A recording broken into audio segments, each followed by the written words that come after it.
The outcast of Nabari 6, the twin suns of Nabari 6 burned brightly over the silver-blue forests.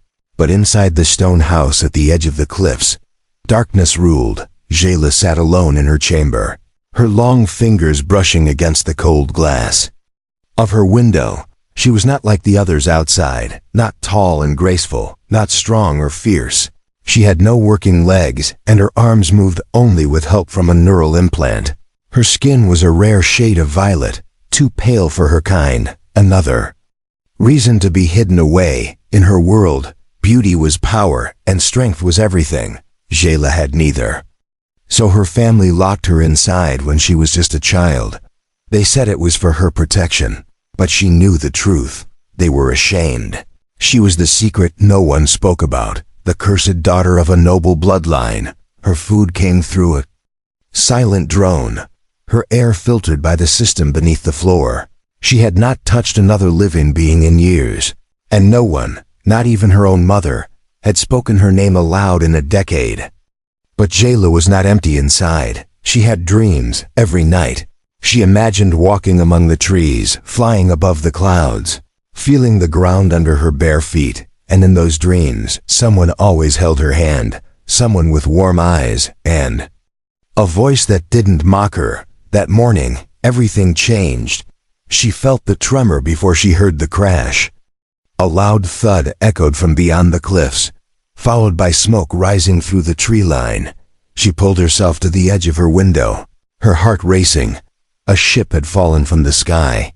It wasn't alien, it was human. She had read about humans, watched old videos when her system still worked.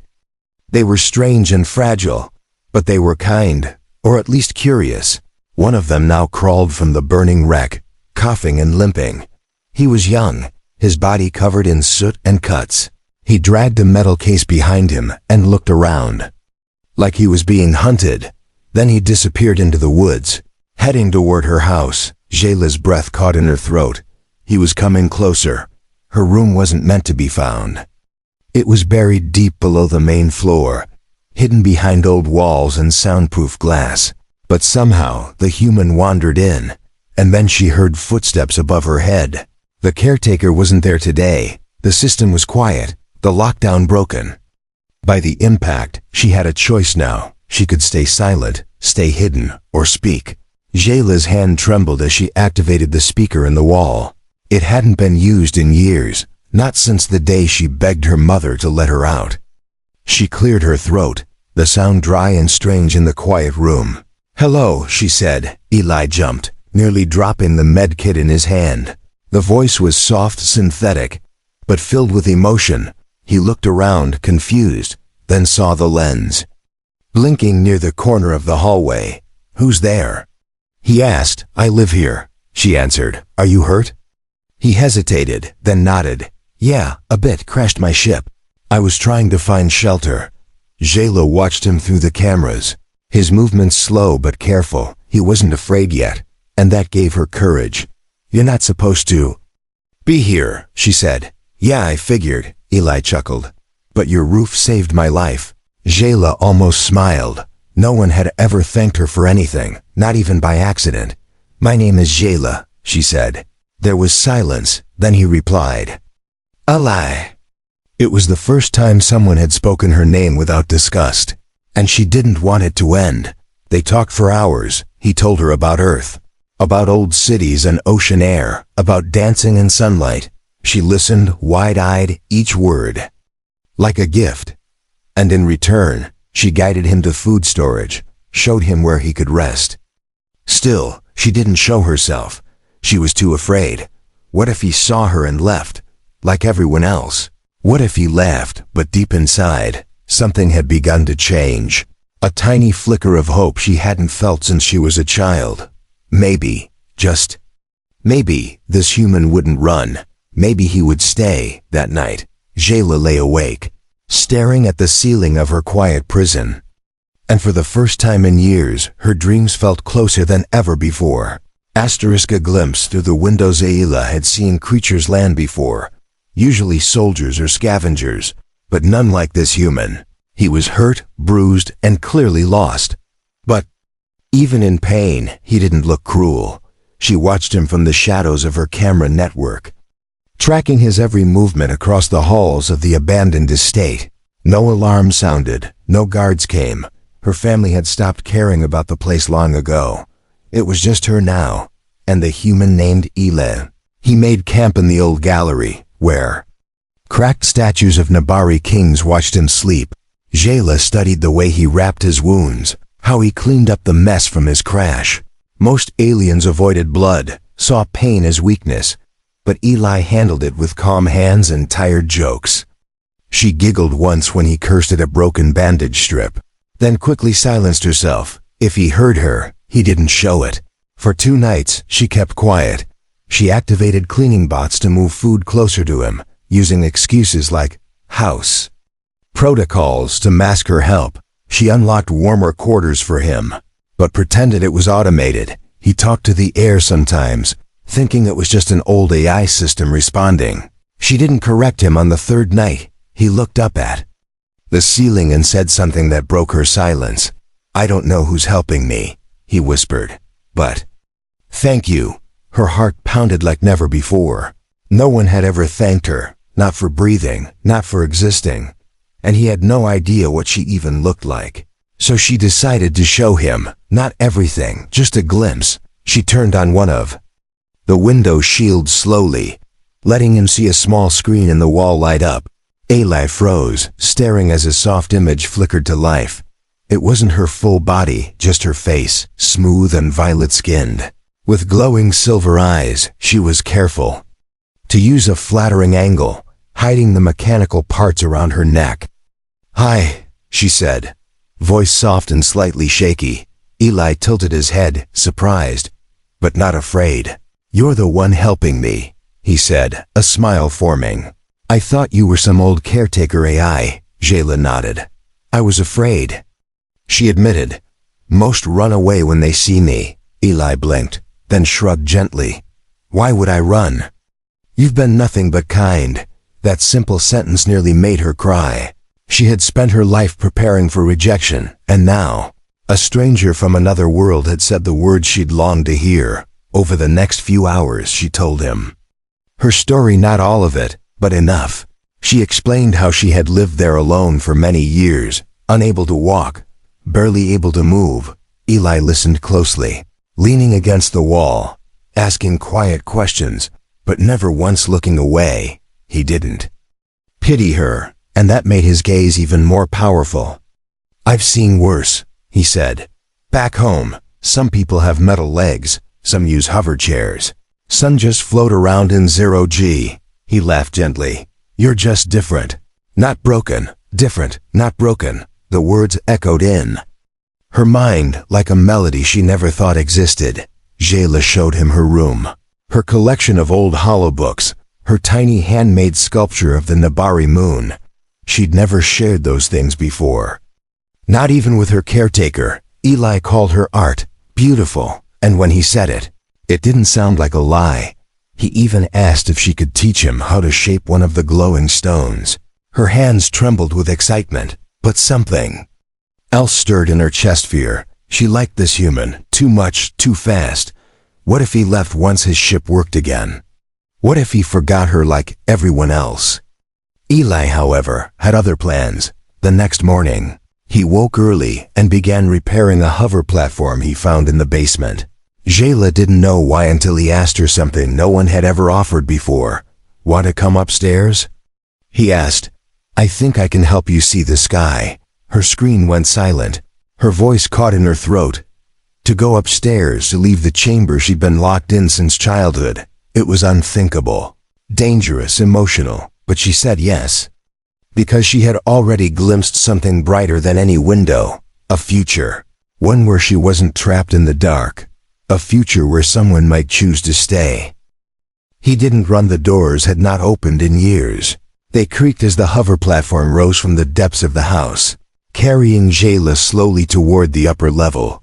Sunlight streamed through cracked windows and danced across the walls like gold. Jayla squinted, her eyes not used to such brightness. But she didn't flinch, she didn't hide, because Eli stood beside her, guiding the platform with steady hands. She expected him to look away, to stare at her mechanical limbs, her floating body held up by technology and not by grace. But he didn't. He looked into her eyes and smiled, not out of pity, but like he was proud of her. She wasn't used to that feeling, not from anyone. Jayla trembled slightly as she reached the main hall. Everything here felt enormous, every step, every breath, like it belonged to someone else. She felt like an imposter in her own home. And yet, the moment Eli pointed toward the balcony and said, "Want to see the view?" Something shifted. She nodded slowly. He pushed the controls forward, and the hover platform glided past dusty furniture, forgotten relics, and broken statues of perfect alien beauty. None of them mattered anymore. The glass doors opened, and the sky swallowed her, blue, endless, and alive. Jayla gasped as wind touched her skin. Real wind, not filtered air. Not recycled breezes from her chamber. Birds soared above them, alien trees moved with grace, and the planet sang the song she hadn't heard since birth. "This is," she whispered, "so much more than I imagined." Eli nodded, arms crossed. As he leaned against the railing, "You should have been up here years ago," he said gently. "They robbed you of this." Jayla turned to him, her silver eyes wide. "They didn't want the world to see me," she said, "or me to see." "The world?"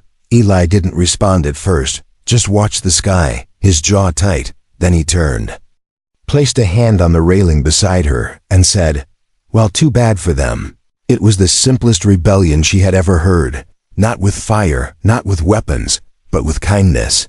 That was the first time she laughed, really laughed, and Eli laughed too, like it was the most natural thing in the galaxy. Later, they sat together on the balcony floor. Her hover chair powered down beside him. Jayla asked questions, so many questions, about Earth, about human emotions, about what it meant to have friends. Eli answered with stories, from funny school accidents to heartbreaks, to his favorite food, something called cheesy fries. She didn't know what that was, but she told him she wanted to taste them someday. At one point, he reached out gently and touched her artificial hand. She froze, expecting him to recoil, to notice the cold metal, the artificial nerves, but he didn't. He just held it like it was the most normal thing in the world. "Jayla," he said, "you don't have to hide anymore." She felt like crying, but her tear ducts had long stopped working. All she could do was grip his hand tighter. They stayed like that until the second sun dipped behind the mountains. The colors painted across the sky were rich with purple and flame orange. Jayla had never seen anything so beautiful. But it wasn't the sky that made it unforgettable. It was the boy who didn't run. The human who saw her for who she was. Not the chair, not the limbs, not the labels, just her. And somehow, that made her feel powerful. But peace never lasted long on Nabari 6, far beyond the cliffs. A sensor flared red inside the walls of her chamber. An unknown signal, approaching fast. Jayla didn't notice it right away, but the platform's AI pinned an alert. She turned to Eli, concern creeping into her voice. "Something's out there," she said. "It's coming this way." Eli rose to his feet instantly, instincts kicking in. He scanned the skies, and for a moment, everything was still until a shadow moved across the horizon. It wasn't a bird, and it wasn't from Earth. Jayla's smile faded, her fingers trembling again. "They found me," she whispered. "My people." And just like that, the dream of the open sky faded into something sharp and uncertain. But Eli didn't step away. He turned to her and said, "Then we face them, together." Asterisk what they did to her. The sky had darkened, but not from nightfall. It was the patrol drone, hovering like a silent beast above the cliffs, its red sensors glowing as it scanned the land. Jayla's body tensed. The gentle calm from earlier now replaced with a cold grip of fear. She knew that drone. It came from the High Caster family's order. It had one mission, search and silence. Eli didn't back down, even as the hum grew louder. He pulled Jayla's platform behind one of the tall stone pillars. "What is that thing?" he whispered, pulling a small tool from his belt like a weapon. Jayla looked away, her voice barely audible. "It's here to see if I've spoken to outsiders." Eli blinked, confused. "Spoken to outsiders? That's a crime?" Jayla nodded slowly. "To them, yes," she said. "I'm not supposed to be seen, not supposed to talk, not supposed to exist." The drone lowered slowly, its scanner sweeping the area. Jayla's neural implant buzzed sharply, forcing her into a frozen state, one of its control systems locking her limbs in place. She gasped, unable to move, her body paralyzed by technology made by her own kind. Eli crouched beside her, watching in horror as her frame twitched. And sparks burst from her shoulder joint. "What's happening?" he asked. "Why can't you move?" Jayla winced. "They put fail-safes in my body to make sure I never left the chamber." Her voice cracked like glass. "They said I was defective, that I might hurt the family's image if I was ever seen." Eli's face darkened with anger, his jaw tightening as he turned toward the hovering drone. "You mean they locked you in there, like some machine?" Jayla nodded again, pain flashing in her eyes. "I begged them once when I was 10 to let me out for 1 hour," she whispered. "My mother activated the lockdown remotely, said I had to be reminded of my place." Eli couldn't believe what he was hearing. This girl, so kind and bright, had been treated like a malfunctioning tool. Her voice had been programmed, her limbs restricted, her life hidden. Not because she was dangerous, but because she was different. The drone hovered closer, and Eli saw its scanner lock onto Jayla's energy signature. Without thinking, he grabbed a piece of metal from the floor and hurled it at the device. It struck the drone's side, bouncing off harmlessly, but it was enough to cause distraction. The scan paused, and Jayla's implant loosened its grip. "Move now," Eli said, rebooting her hover platform with a manual override he had studied earlier. Jayla blinked, control slowly returning to her fingers. "How did you—" "No time." Eli snapped. "We need cover." He drove the platform back into the house through the halls, down a narrow ramp that led toward the old workshop. The drone followed, scanning and pulsing, sending alerts back to the Nabari high caste. Jayla could almost hear their voices now, cold and distant. "She's been corrupted by the human," they would say. "She is no longer pure." They reached the basement and sealed the doors. Eli powered up the jamming field, a trick he'd learned from old Earth War manuals. It blocked the drone for now, but the signal had already been sent. Jayla sat quietly, her body shivering even though the room was warm. She looked at her arms, the wires, the ports, the scars left behind from failed surgeries.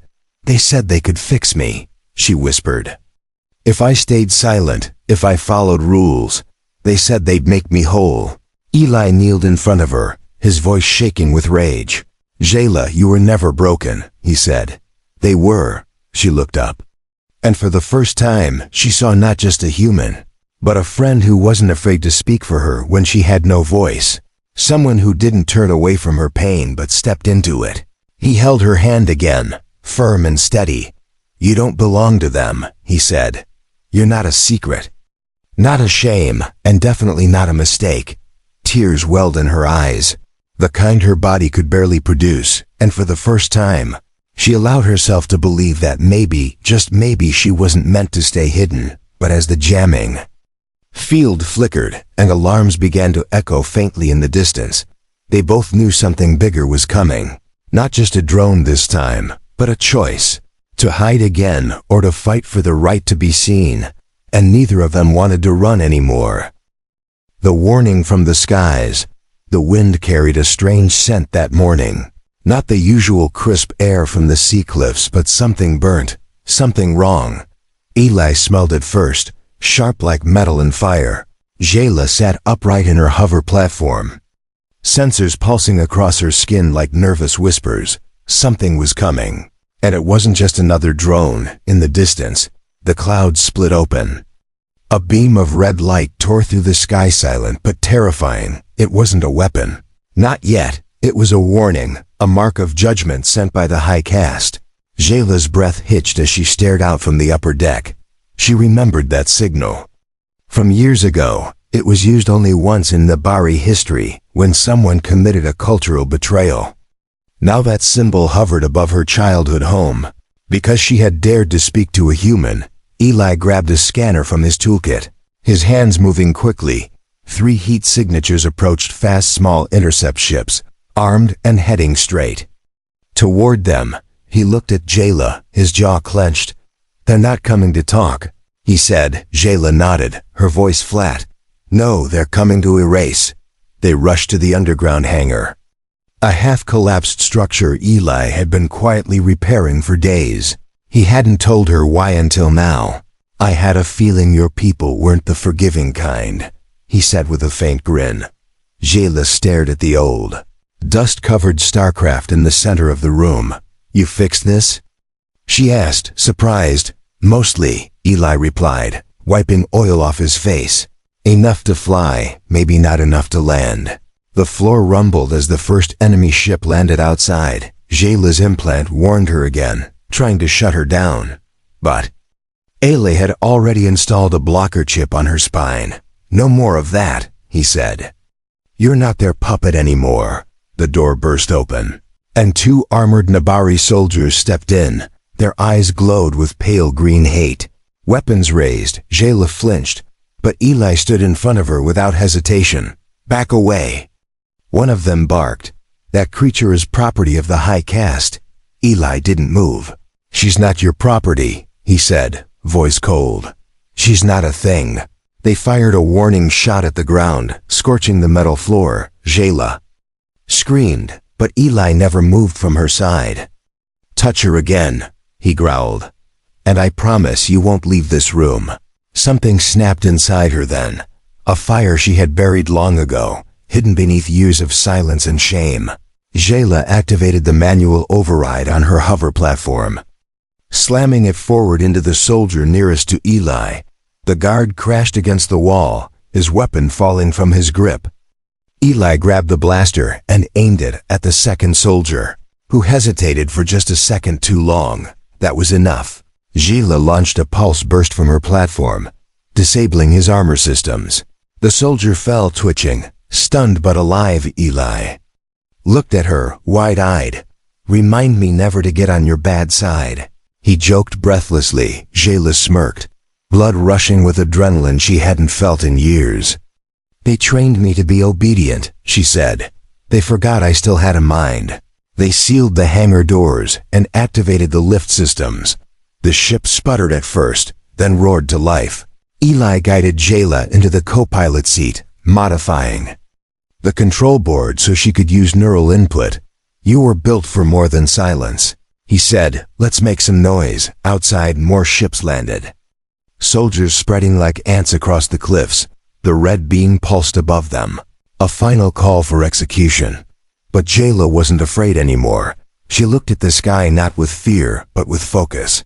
"I never got to leave this planet," she whispered.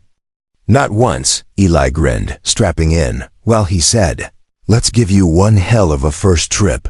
The ship blasted from the hangar, flames curling behind it. Below, the soldiers fired, but too late. Above, the red light faded as their target slipped through their fingers.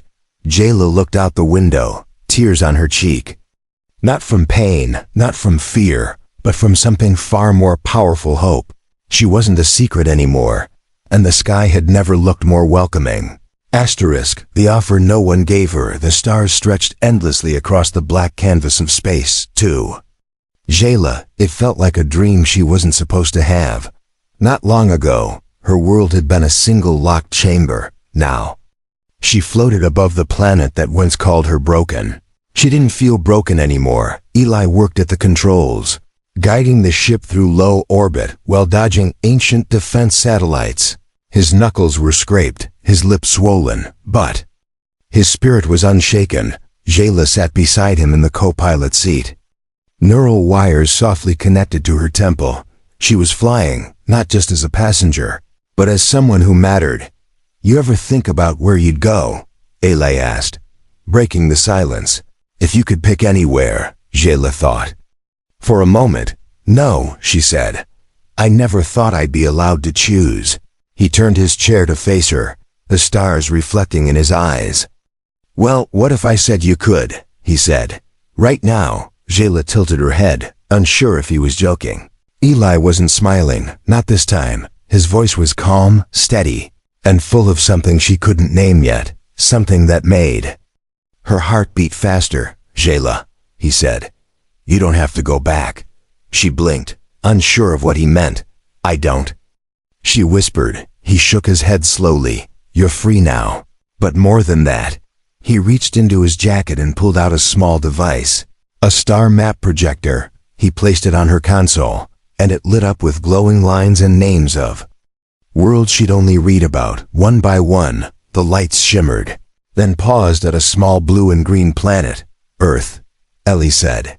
"It's not perfect, but it's a place where people get second chances." Jayla stared at it in silence. "You want me to go there?"